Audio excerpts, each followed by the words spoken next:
Kamituga, tamasha zinazidi na kuonekana kuendelea, na kwa mara hii ni Mwenga Festival ambao tamasha ya wachezaji inazidi na kuibuka siku kwa siku.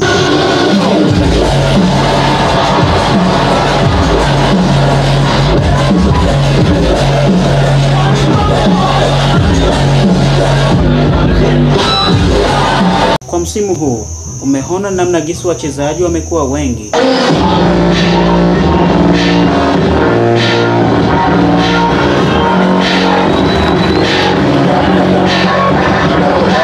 Kwenye mamia ya washabiki wakienda na kuwahudhuria, unakuwa ukiona namna gisi wanakuwa wanaendesha michezo zao.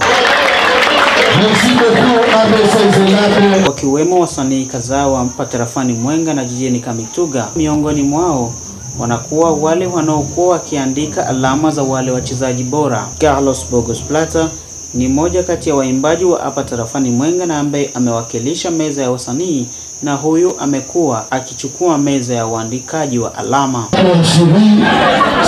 Upande wa ufundi ulikuwa ukishikiliwa na Rajabu Kilosho Mzalendo, huku tamasha hizi zikiangaliwa na mamilioni ya raia wa hapa mjini Kamituga.